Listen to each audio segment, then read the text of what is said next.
Wizard of the Wood. Chapter 15. Glimpse. Fields. Endless fields. There were flowers. Why were the edges fuzzy? Why were the flowers swaying like that? She was motionless. She was completely stationary, but the fields were passing by as though she were walking. There was a breeze coming from somewhere. It was a lovely spring breeze.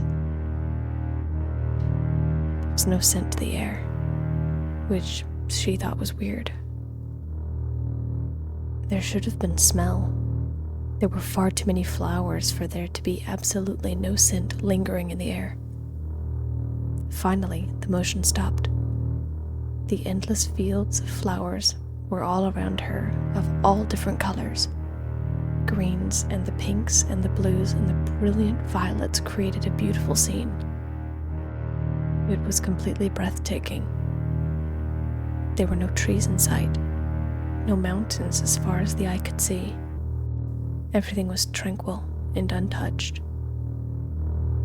Why was this, of all places, untouched? These flowers were not even the ones she liked. Besides, there was something off. There was something wrong. The closer she looked at these flowers, the more uneasy she felt. They looked so soft. They looked so delicate. Still, something else was wrong about them. But what was it? She knelt down and reached for the petals to touch them.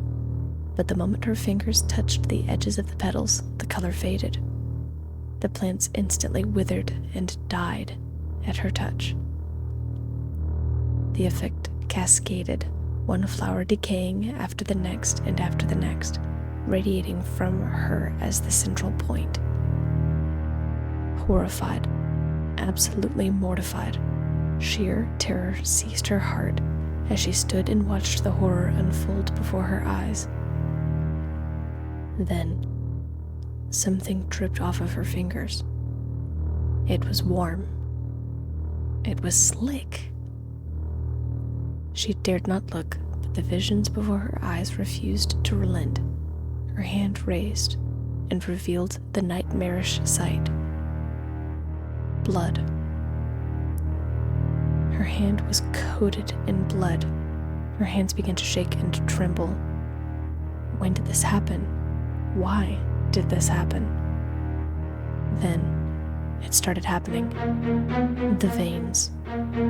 The crimson veins began crawling up her arm, starting from her fingertips.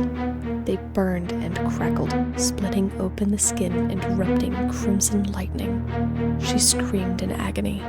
The exhilaration was mind-numbing. She gasped for air. Breathe.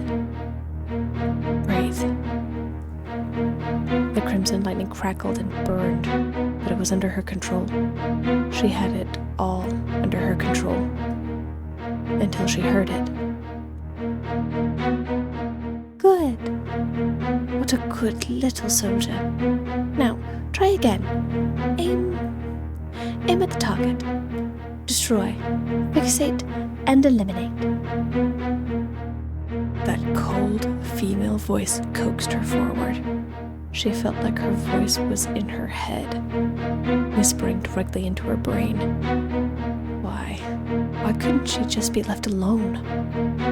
But the horrible truth was that she had no control over her actions. Her hand raised as the scene before her changed. It melted away before her eyes like wax dripping from a candle until it left a different scene.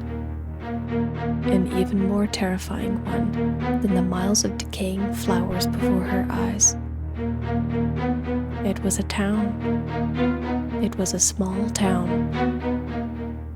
There were little cottages and fields with little fences around them. There were several windmills turning round and round in the afternoon breeze. It was small. Everything was little. The people, the families. There were sounds, but she could not tell what they were or what they were saying. It was beautiful.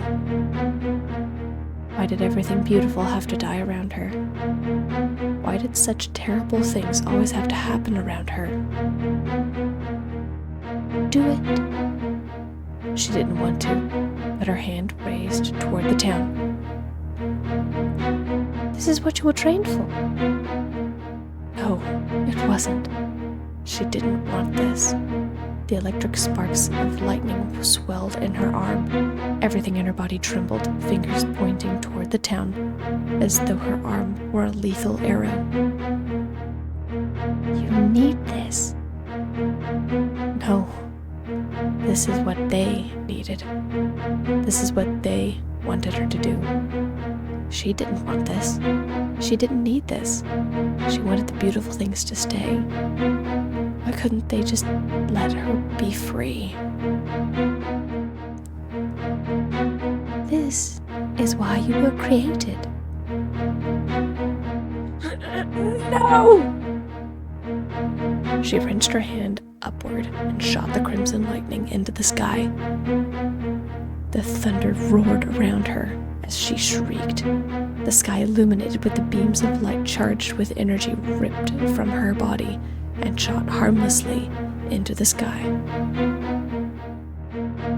It was then, only then, that she realized that she, for the first time in her life, had done it. It was the first time she had made a choice and succeeded, overpowering their will with her own. The ground fell away, melted away, and thick leather chains grappled her arms, dragging her beneath the ground. No matter how hard she thrashed, it was not going to be enough. Her one short-lived victory would have been enough as she was dragged into the chair. The sourceless hands loomed over her. That wicked voice curled its way back into her ear. She was clicking her tongue and muttering the same phrase over and over. Naughty, naughty. You'll have to try again next time. No! She shrieked again as that all too familiar leather strap snaked its way around her mouth. Essie jolted upright, her entire body in a feverish sweat. Her lungs sucked in deep breath after deep breath as her heart thundered against her ribs. Curses. Why wasn't the juniper working? What was causing this? Surely there had to be a reason, right? Essie? Her blood ran cold in her veins, coming to a complete standstill. Her head whipped over to see Rylir standing there on the ledge of his bookshelf. He was very much awake, and his eyes were wide with worry and surprise. Dryly, she nodded and turned her head away. I'm all right, she muttered quietly. She closed her eyes and began calming her breathing and her heart rate. As she did, she heard the familiar sounds of Ryler's footsteps against the rickety wooden bridge she made, and the sound of his feet tapping against the wall as he belayed down. Is this all right for you? Asked Rylir as he approached Essie. I'd hate to see what you on a bad day looks like then. Essie glanced over to see Rylir on her bedside table. His hair was slightly disheveled, like he had just woken up. Really, it's all right, she stated. No, I don't think so, pressed Rylir. I woke up to you shouting. You were saying no. Do you remember why? Essie shook her head slowly and looked down at her hands, which were trembling. Had her veins always been so pronounced first thing in the morning? And your hands, do they look okay? Asked Rylir. Essie turned around to look at Rylir, who was standing on the very edge of the table now, craning his neck to see what was going on. Why do you ask? She muttered, trying to read his expressions quickly.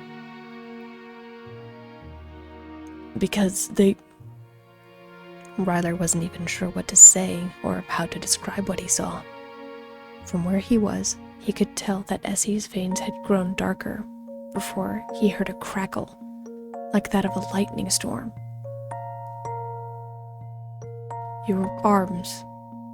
It looked like your veins were branching out like lightning, finished Essie.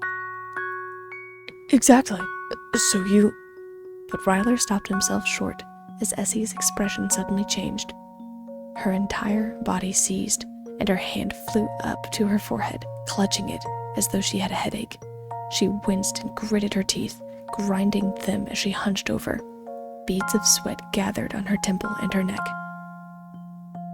Essie! Shouted Rylir. Essie, on the other hand, was barely clutching to consciousness. There was an agonizing jab to the middle of her brain, and behind that veil of darkness, which she had left untouched for so long, allowed something to sneak through. Crimson lightning, surging energy, an unbelievable swell of power in her chest.